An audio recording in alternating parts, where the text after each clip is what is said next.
যে বাংলার মুখ্যমন্ত্রীর মুখ আর মুখোশ সম্পূর্ণ আলাদা। আইএসএস মার্কা মুখ্যমন্ত্রী যেন চতুর্থবারের জন্য আর কোনো মতেই বাংলার এই মুখ্যমন্ত্রীর আসনে না বসতে পারে। বাংলার মুখ্যমন্ত্রী তার আসল স্বরূপটা কালকে নিজেই প্রকাশ করেছে। মমতা ব্যানার্জির মুখ আর মুখোশ যে আলাদা, সেটা যেন আগামী দিনে no vote to Mamata, no vote to TMC, এটা আমরা ডাক দিচ্ছি। রাজ্যের প্রশাসন তো তৃণমূলের গোলাম হয়ে কাজ করে।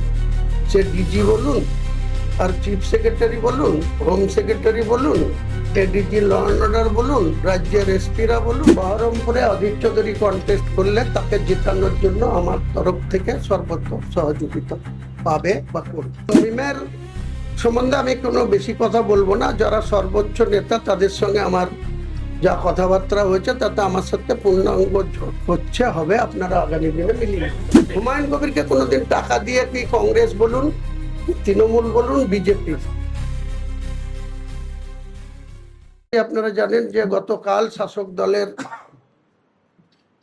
291টি আসনে, দার্জিলিং এ 3টি বাদ রেখে 291টা আসনে প্রার্থী ডিক্লেয়ার করেছে।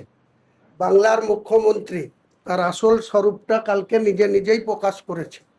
তিনি বলেছেন যে পুরনো আরএসএস এর নেতারা নাকি খুব ভালো ছিল, ওনার সঙ্গে খুব সুসম্পর্ক ছিল, আর এখনকার আরএসএসটা ওনার কথা মতো চলে না বা ওনার সঙ্গে খুব একটা ভালো সম্পর্ক নেই।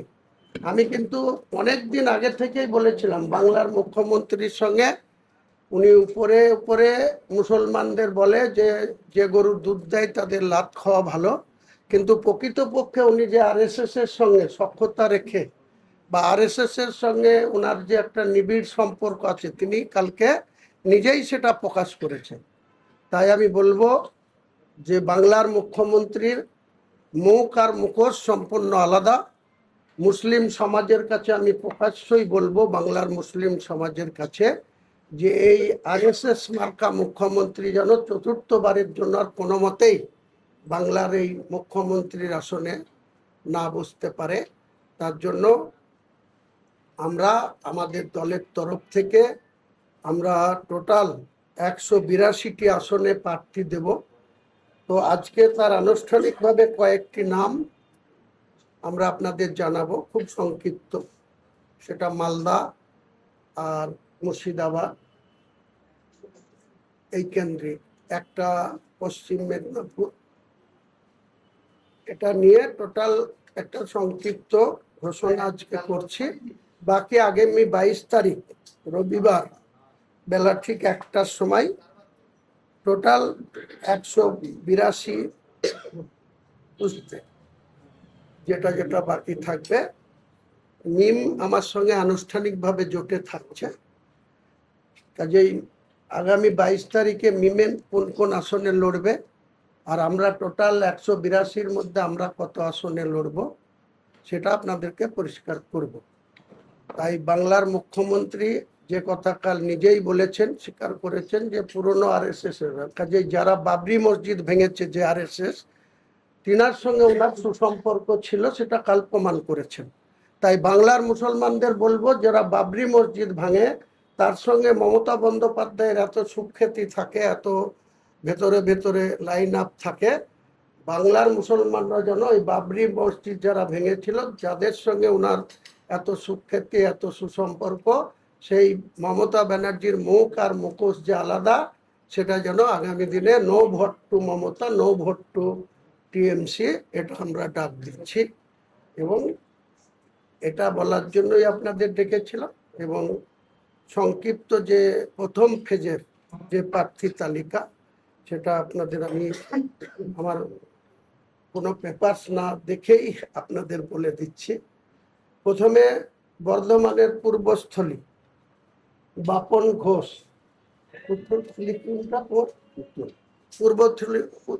পূর্বস্থলী উত্তর বাপন ঘোষ আমাদের শ্রমিক ইউনিয়নের রাজ্য সভাপতি, ও ওখান থেকে কন্টেস্ট করবে। আমি হুমায়ুন কবির 70 রেজিনগর এবং 74 নওদা দুটো কেন্দ্র থেকে কন্টেস্ট করব। 70 রেজিনগর মুর্শিদাবাদের, আমার হোম সিট, আমি যেখানে 2011-তে সেখানে এমএলএ ছিলাম, সেই 70 রেজিনগর এবং 74 নওদা, যেখানে TMC Sahina Mumtaz MLA existing ছিল, আবার সে পুনরায় টিকিট পেয়েছে, আমি সেখানেও কন্টেস্ট করব। ইয়াসির হায়দার, অপূর্ব সরকার, যেখানে 4 বারের এমএলএ, এবারও কন্টেস্ট করছে টিএমসির হয়ে, সাংগঠনিক জেলার তৃণমূলের সভাপতি, তার বিরুদ্ধে আমাদের দলের ক্যান্ডিডেট ইয়াসির হায়দার। এছাড়াও বেলডাঙ্গা, 71 বেলডাঙ্গা, সেখানে আমাদের দলের state youth president Syed Ahmed Kabir, সে কন্টেস্ট করবে বেলডাঙ্গা 71 বিধানসভা থেকে। এছাড়া রয়েল ইসলাম, মালদা রতুয়া, আমাদের দলের হয়ে কন্টেস্ট করবে। রতুয়া, যেখানে সমর মুখার্জি এমএলএ আছে, সেখানে আমাদের রয়েল ইসলাম করবে। মালতীপুর, যেখানে আব্দুর রহিম বক্সি টিএমসি জেলা সভাপতি, ওখানে আবু মিন্নাত শেখ কন্টেস্ট করবে। এছাড়াও বৈষ্ণবনগর, মুস্করা বিবি, মালদা বৈষ্ণবনগর, ও কন্টেস্ট করবে। শহীদ আবু শহীদ, ও কন্টেস্ট করবে মানিক চক থেকে, মালদা। এছাড়াও সুজাপুর থেকে আমাদের কন্টেস্ট করবে নাসিমুল হক। সৈয়দ আমাদের খুবাই আমিন সাহেব, আমি যেখানে এক্সিস্টিং এমএলএ 69 ভরতপুর, ওখান থেকে আমাদের পীরজাদা সৈয়দ আমিন সাহেব কন্টেস্ট করবে।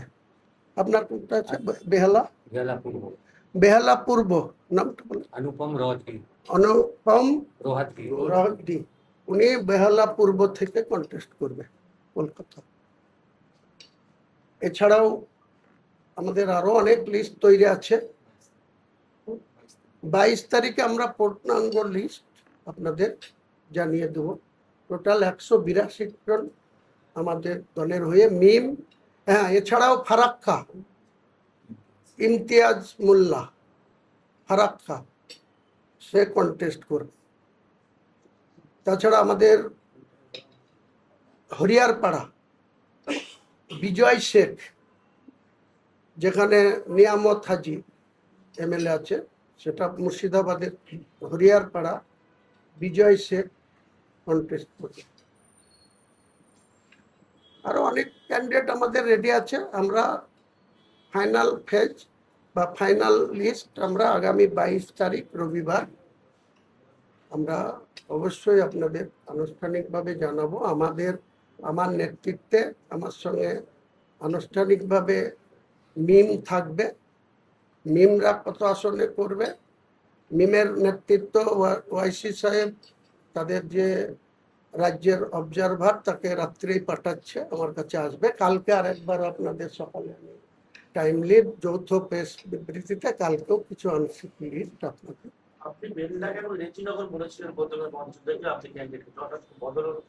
ও হঠাৎ বদল হওয়ার অন্য কোনো কারণ নেই। আমার হোম সিট তো রেজিনগর আগেই বলেছিলাম, আর বেলডাঙ্গা 71-তে ঠিক বলেছেন কন্টেস্ট করবো বলে ওয়ালিংও করা হয়ে গেছিল। সেখানে বিশেষ কারণে যে রেজিনগরের এমএলএ, তাকে আগেই দল আমার কাছে হারের ভয়ে সরিয়ে নিয়েছে, তাকে বেলডাঙ্গায় নিয়ে গেছে। এটা দলের নৈতিক পরাজয়, আগেই স্বীকার করে নিয়েছে। তো তারপরে তাকে নিয়ে গিয়েছে বেলডাঙ্গা। তো বেলডাঙ্গাতে যে আমার কাছে রেজিনগরে 68,000 ভোটে জিতে থাকা এমএলএ যে আমার সাথে কন্টেস্ট করার সাহস করছে না, তা আমি মনে করি বেলডাঙ্গায় তাকে নিয়ে গিয়েছে, তার সাথে আমার আর কন্টেস্ট করাটা শোভা পায় না। তাই আমি ওখান থেকে সরে গিয়ে আমাদের স্টেট লিডার, আমাদের স্টেট প্রেসিডেন্ট সৈয়দ আহমেদকে ওখানে কন্টেস্ট করা। দেখুন, মিমের সম্বন্ধে আমি কোনো বেশি কথা বলবো না। যারা সর্বোচ্চ নেতা, তাদের সঙ্গে আমার যা কথাবার্তা হয়েছে, তাতে আমার সাথে পূর্ণাঙ্গ জোট হচ্ছে, হবে। আপনারা আগামী দিনে মিলিয়ে নেবেন। হ্যাঁ, অধীর চৌধুরী দাঁড়াচ্ছে। অধীর চৌধুরীর সঙ্গে আমার দীর্ঘ 2023 সালের ডিসেম্বর মাসে তার দিল্লির বাড়িতে একবার দেখা হয়েছিল। চেল্লা কুমার তখন ওয়েস্ট বেঙ্গলের দায়িত্ব ছিল এআইসিসির, সিডব্লিউসির মেম্বার। তারপরে লাস্ট গত 2 দিন আগে কোনো একটা এয়ারপোর্টে দেখা হয়েছে, কথা হয়েছে, সৌজন্যতা বিনিময় হয়েছে। আমি বলেছি প্রকাশ্যই যে বহরমপুরে অধীর চৌধুরী কন্টেস্ট করলে তাকে জেতানোর জন্য আমার তরফ থেকে সর্বোচ্চ সহযোগিতা পাবে বা করবে। মোহাম্মদ সেলিম দাঁড়াচ্ছে না, কাজে এসব প্রশ্নের কোনো উত্তর নেই। জোট আমি কারোর সঙ্গেই বললাম তো, মিম আছে। আর আজাদ সমাজ পার্টি তো নিজেই রাজ্য সভাপতি, সে দল ছেড়ে দিয়ে আমার দলে জয়েন করেছে। আমি তাকে জঙ্গিপুর সাংগঠনিক জেলার দায়িত্ব দিয়েছি, রাজ্যের ভাইস প্রেসিডেন্ট করেছি। সে ফারাক্কায় কন্টেস্ট করছে। আরও যারা 3-4টে ছোট ছোট পার্টি আছে, তারা 22 তারিখে দেখতে পাবেন যে কারা কারা থাকবে, কারা থাকবে। লোগো আমাকে যে শর্ট সময় সেই লোগো পেতে ইলেকশন ডিক্লেয়ার হয়ে গেছিল, হয়ে যাবে সেটা আমাদের জানা ছিল। স্বাভাবিকভাবেই আমাকে গত সোমবারে হঠাৎ করে যেতে হয়েছিল দিল্লি। সেখানে একটা কোর্টের নির্দেশ পেয়ে গেছি। কোর্ট ইলেকশন কমিশনকে নির্দেশ দিয়েছে 7 ডেজের মধ্যে আমাকে লোগো দিয়ে দিতে। আমার যে 3টে চয়েস আছে, ফার্স্ট চয়েস যা আছে, সেকেন্ড চয়েস যাতে, থার্ড চয়েস, তার মধ্যে লোগো আমি আগামী 7 দিনের মধ্যে পেয়ে যাব।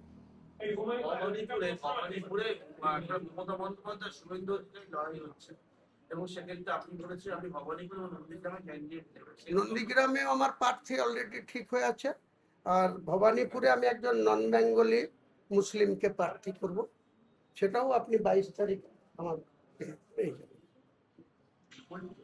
বলছি বেলডাঙ্গায় যার উপর দীপেন্দ্র হাসানুজ্জামান তাকেই প্রার্থী করলো না, তার জায়গায় কেন, কি মনে হয় কেন প্রার্থী করলো? কি বলবো, রাজ্য শাসক দল অনেক বড় বড় কথা বলছে। কেউ এতদিন কুণাল ঘোষরা বলছিল 250 সিট নিয়ে আবার ড্যাংডেঙ্গি জিতবে।